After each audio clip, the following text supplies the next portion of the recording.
Bueno, aprovechando el tiempo entonces, no doy vuelta. Hago una breve introducción, igual cualquiera que está aquí presente o que pueda ver después de esta grabación, probablemente habrá visto la serie, pero se sabe que la comunidad a la que pertenece Esther Shapiro, la protagonista de la serie, es una comunidad ortodoxa que vive en un barrio ultra ortodoxo de Nueva York, que se llama Williamsburg, y que proviene en su mayoría de Hungría. Son un grupo de judíos llamados Satmar, de origen húngaro, y que se supone también que la mayor parte de ellos, se sabe, mejor dicho, que la mayor parte de los judíos que vivían en esa región fueron asesinados en la Shoah, con lo cual la comunidad se asienta a partir de migrantes sobrevivientes de la Shoah. Esto es un tema importantísimo para entender las formas de vida de esta comunidad, a pesar de que hay otras comunidades ultraortodoxas que no tienen esa historia, que quizás vienen de Oriente o de otras regiones. Como decía antes, una de las líneas más interesantes de la serie, más allá de todas las polémicas que convoca, es que está verdaderamente hablada en yiddish, que no está hablada en otra lengua simulando ser una lengua tradicional de otro pueblo, como muchas veces pasa con las películas o las series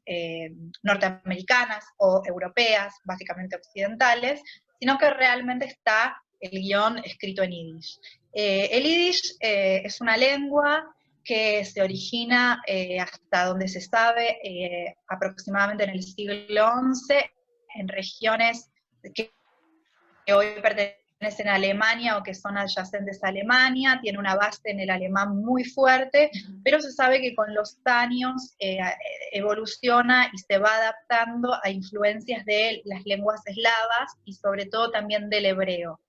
Y también se sabe que durante esos siglos que van desde aproximadamente el siglo XI, donde se datan los orígenes de la lengua, según consensos históricos, debe haber muchas versiones, hasta más o menos el siglo XVIII-XIX, donde empiezan a pasar otras cosas, en Europa Occidental y en los países de Europa, de Centro Europa y de Europa del Este, el yiddish es la lengua materna y la lengua que hablan las comunidades judías de manera cotidiana, y que convive en una situación de bilingüismo con el hebreo, que es una lengua reservada para los rituales, con lo cual tiene un carácter más sagrado, si se quiere, ¿no? Entonces el yiddish es la lengua coloquial, la lengua secular para la vida cotidiana. Se sabe también que la mayor parte de estas comunidades aprende las lenguas de las regiones donde vive, lenguas no judías, en su mayoría a través de la oralidad, no a través tanto de la escritura, pero básicamente por cuestiones de comercio y de política, ¿no? Y hacia ya el siglo XVIII-XIX, sobre todo en Europa Occidental, ahí es cuando quizás el yiddish empieza a perder un poco de centralidad, porque, bueno, en el contexto de la constitución de los Estados-nación, las lenguas nacionales empiezan a tener una importancia fundamental, las lenguas nacionales de cada región, de los estados modernos, y de alguna manera se vive un cierto proceso de emancipación, si se quiere, o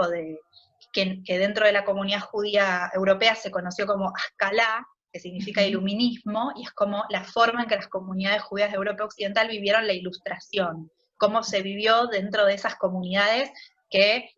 quizás en la Edad Media permanecían en guetos, en barrios cerrados que los diferentes reinos o monarquías de Europa concedían para que los judíos vivieran, y que con el tiempo empezaron a desaparecer y a integrarse a las ciudades, ¿no? Entonces, el yiddish pierde centralidad, y este movimiento, que se conoce como Ascalá, propone un retorno al hebreo como lengua fundamental, pero también la importancia del aprendizaje de las lenguas nacionales, de poder dominar y ser parte de las sociedades europeas modernas. Esto no pasa tanto en Europa oriental, donde los distintos pueblos, sobre todo de de lo que el Imperio Ruso había destinado ya en el 19 y el 20, comienzo del 20 a las comunidades judías, permanece todavía con el yiddish como lengua principal. Y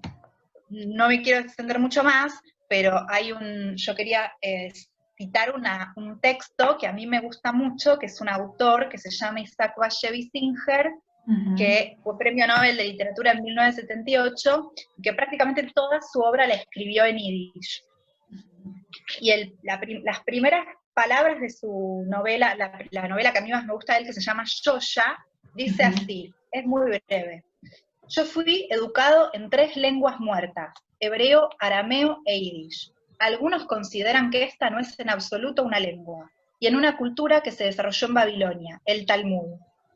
Y luego agrega, por último, aunque mis antepasados se habían establecido en Polonia unos 600 o 700 años antes de mi nacimiento, yo solamente conocía unas cuantas palabras en la lengua polaca.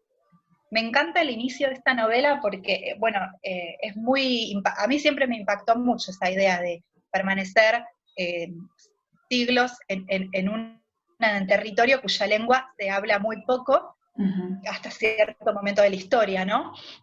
Y la educación en 3 lenguas que él llama lenguas muertas, el hebreo, el arameo y el yiddish. Pero, como decía antes, evidentemente el yiddish no es tan así una lengua muerta, se sigue hablando, y se sigue hablando en muchas comunidades, tanto en Israel como en Estados Unidos. Para mí esa es una de las cosas más interesantes de la serie, y no me extiendo más con esto por ahora.